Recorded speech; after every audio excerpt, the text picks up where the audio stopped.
Can you talk a little bit about like your upbringing and what made you interested in this kind of, decision to go into this line of work? Yeah, well, grew up with a big family in Miami and had an opportunity to get out of Miami and go to Colorado, University of Colorado. And my wrestling coach there was in taxes and offered me an opportunity to work with him, during school. So in '81, I started my accounting career, and what a blessing. And I got to do it for 20 years, helping Fortune 500 companies eliminate taxes, mitigate taxes. And then in 2001, I started my company to basically bring that kind of tax equality to all small business owners, all individuals through creating tax literacy. And it's just been a phenomenal journey because I think everyone should have equal access to the tax code. And, it's such an honor to help people. Right. Okay. So explain, a lot of people think of people that are in tax, they're a CPA. You're not a CPA, right? I mean, you do something different. Explain exactly what it is that your company does. Yeah, we're really a resource to accounting firms and to individuals. We help with tax credits, tax incentives, grants, all the things that mitigate, minimize taxes. And we bring that resource to accounting firms, help them be more proactive, help them be better with their clients, and ultimately bring that equality that you would think Fortune 500 companies and the private equity firms get every day. Right. So you're the people you're working with are the CPAs and accountants. How are they finding you? Like I mean, it seems like every accountant should use your company because that makes them more attractive to their own clients because they can say that they have access to this information that can get them better credits, right? Yeah, I mean, listen, since 2001, I've been on planes, trains, and automobiles, every state in the country, visiting every accounting firm, knocking on their doors. And now we have obviously a few hundred people here that are out there promoting to those accounting firms and family offices and getting that message out there.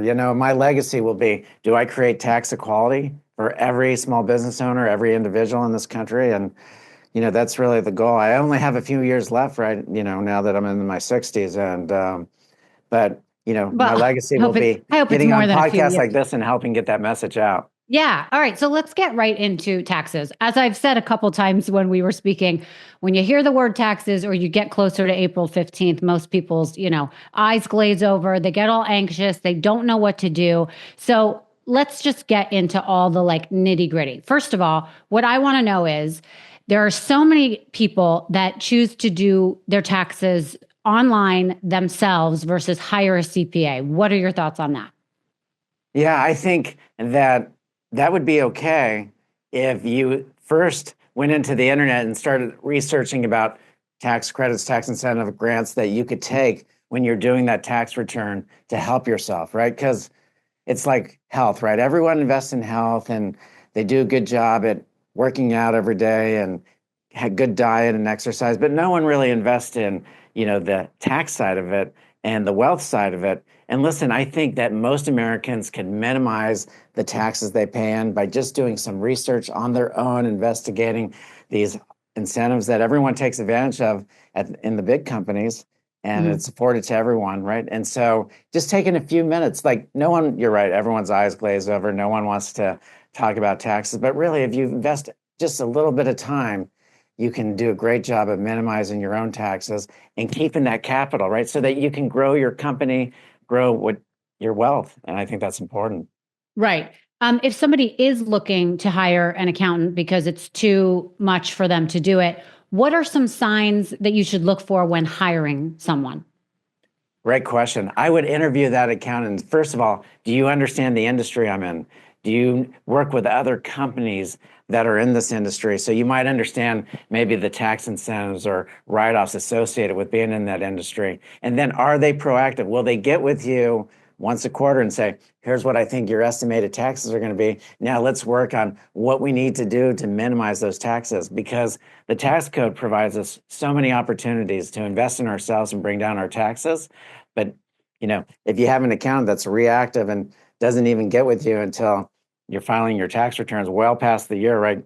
Meeting with you in March of the following year, then there's not much they can do. So Right.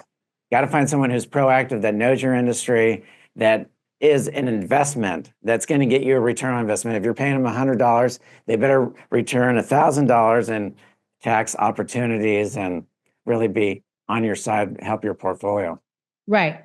I want to talk about the truth about write-offs. You always hear people say, "Oh, that's a write-off. That's a write-off." Let's get into what real write-offs are. Can you talk a little bit about that? Yeah, I mean, real write-offs for business owners are anything associated with being in the business. For individuals, the write-offs are associated with investing in yourself, whether that's education.